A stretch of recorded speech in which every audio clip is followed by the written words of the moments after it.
কার্তিক মাসের কৃষ্ণা একাদশী 26শে নভেম্বর 1883 খ্রিস্টাব্দ।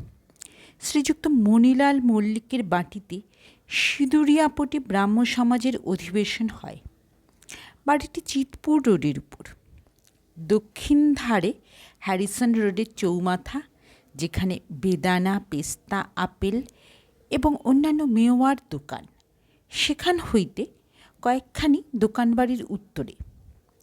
সমাজের অধিবেশন রাজপথের পার্শ্ববর্তী দোতলার হলঘরে হয়।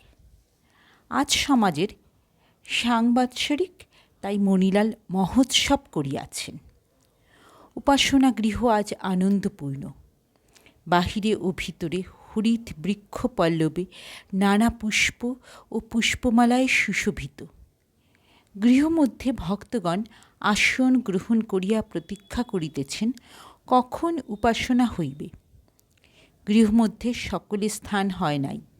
অনেকেই পশ্চিম দিকের ছাদে বিচরণ করিতেছেন বা যথাস্থানে স্থাপিত সুন্দর বিচিত্র কাষ্ঠাসনে উপবিষ্ট হইয়াছেন।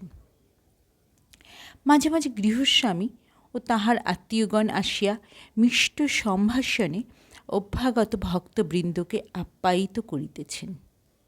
সন্ধ্যার পূর্ব হইতেই ব্রাহ্ম ভক্তগণ আসিতে আরম্ভ করিতেছেন। তাহারা আজ একটি বিশেষ উৎসাহে উৎসাহান্বিত। আজ শ্রীরামকৃষ্ণ পরমহংসদেবের শুভাগমন হইবে। ব্রাহ্ম সমাজের নেতৃগণ কেশব, বিজয়, শিবনাথ প্রভৃতি ভক্তগণকে পরমহংসদেব বড় ভালোবাসেন। তাই তিনি ব্রাহ্ম ভক্তদের এত প্রিয়। তিনি হরিপ্রেমে মাতোয়ারা।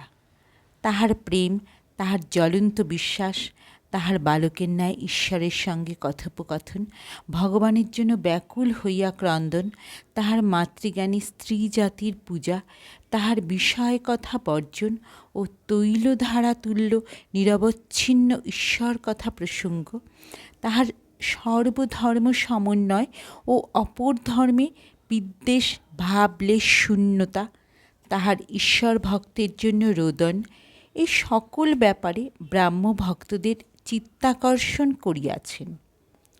তাই আজ অনেকে বহুদূর হইতে তাহার দর্শন লাভার্থে আসিয়াছেন।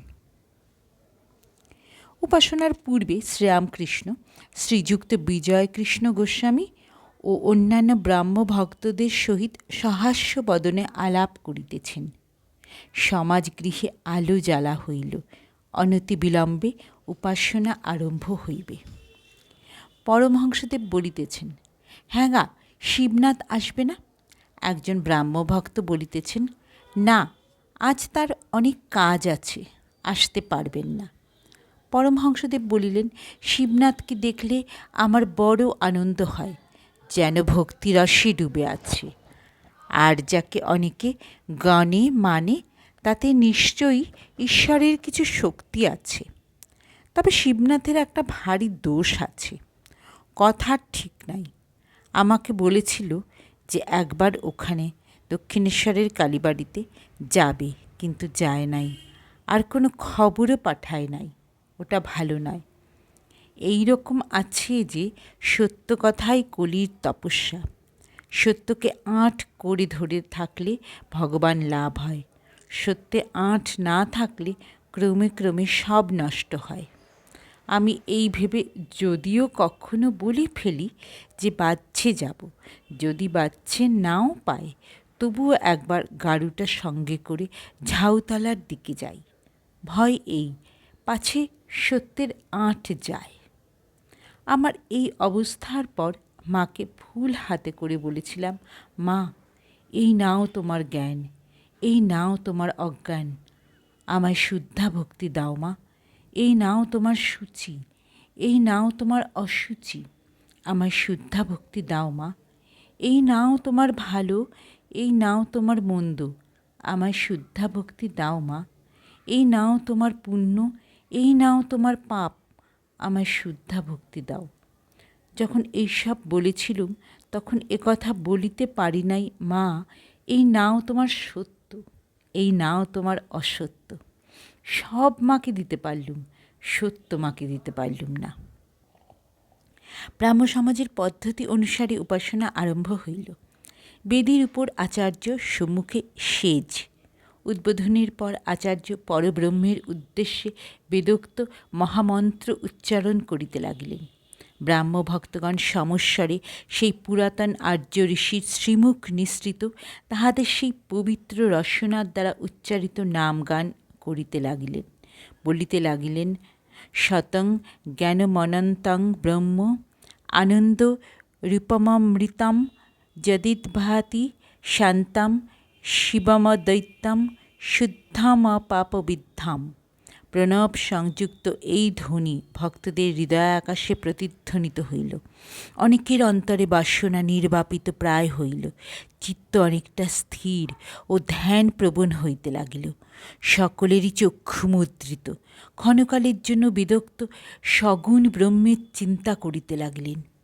পরমহংসদেব ভাবে নিমগ্ন। স্পন্দহীন স্থির দৃষ্টি অবাক চিত্রপুত্তলিকার ন্যায় বসিয়া আছেন।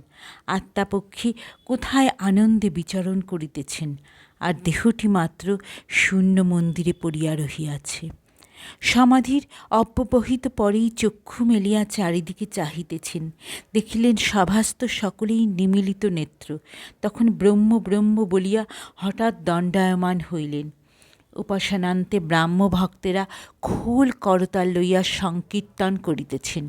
শ্রীরামকৃষ্ণ প্রেমানন্দে মত্ত হইয়া তাহাদের সঙ্গে যোগ দিলেন আর নৃত্য করিতে লাগিলেন।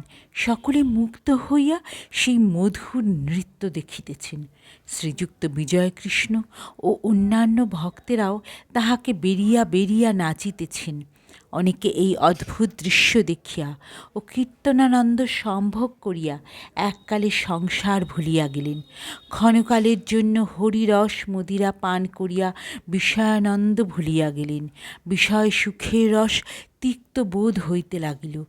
কীর্তনান্তে সকলে আসন গ্রহণ করিলেন। ঠাকুর কি বলেন শুনিবার জন্য সকলে তাহাকে ঘিরিয়া বসিলেন।